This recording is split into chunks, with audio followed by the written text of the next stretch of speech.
Excellencies, distinguished participants, ladies and gentlemen. From the outset, please allow me to express my appreciation to the Global Energy Interconnection, Development and Cooperation Organization for organizing this very important conference. It is generally agreed that economic growth needs to be inclusive to lift people out of poverty and boost prosperity.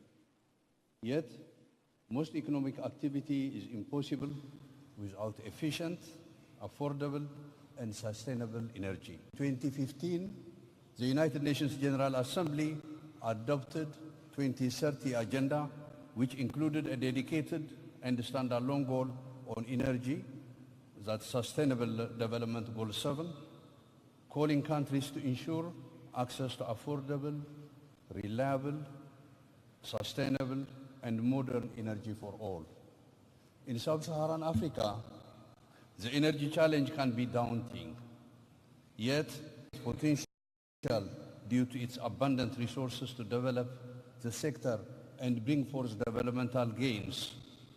Governments, multinationals, the private sector, academics, scientific groups, and civil society, to name a few, all have a role to play to ensure global and sustainable access to energy. For example, the Chinese government, through the Forum on China-Africa Cooperation, that's FOCAC, has been supporting African nations in the energy sector and making significant differences in the continent by building hydroelectric dams and financing transmission lines. In addition to FOCAC, China is also leveraging its experience through South-South cooperation and the Belt and Road Initiative.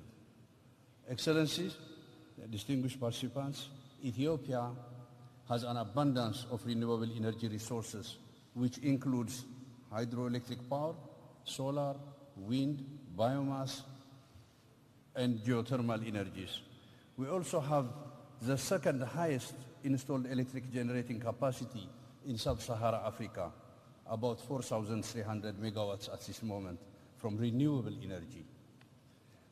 The National 5-year plan entitled the Growth and Transformation Plan, which we call GTP2, from 2015 to 2020 identifies energy sectoral development as one of the key features of infrastructure development to support the Ethiopian government's effort to accelerate rapid and sustainable growth.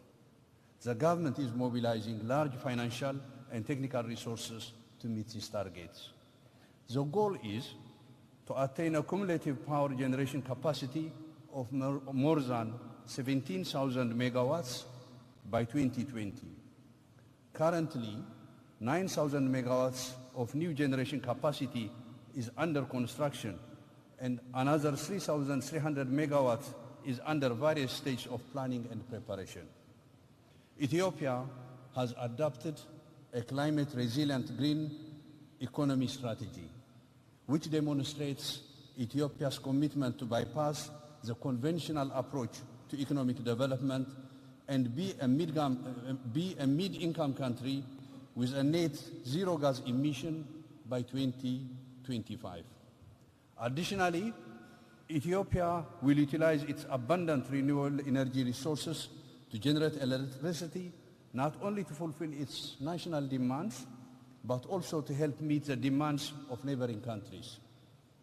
Pulling together the national power system in Eastern Africa will help in achieving regional integration and sustainable development.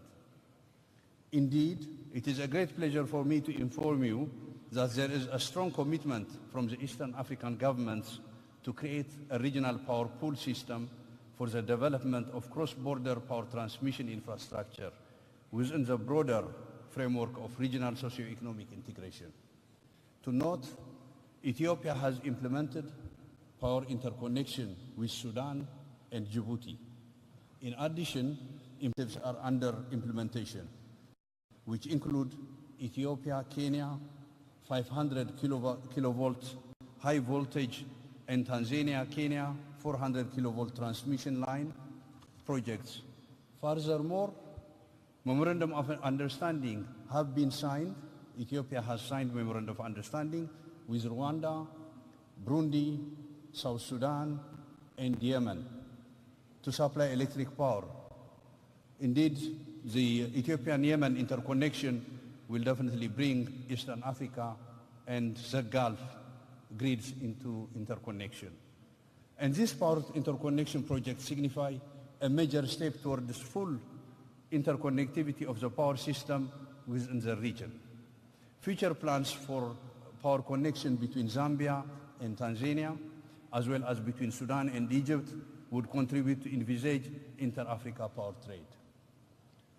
Even though the achievements made so far are encouraging, it is important for us to redouble our efforts to develop globally interconnected power grid, which can form the basis for optimal development of electricity from major renewable energy resources spread across the world. As we endeavor to develop the energy sector in Ethiopia and East, we need to further enhance our collaboration and partnership with power companies and financing institutions to address the unmet huge demands.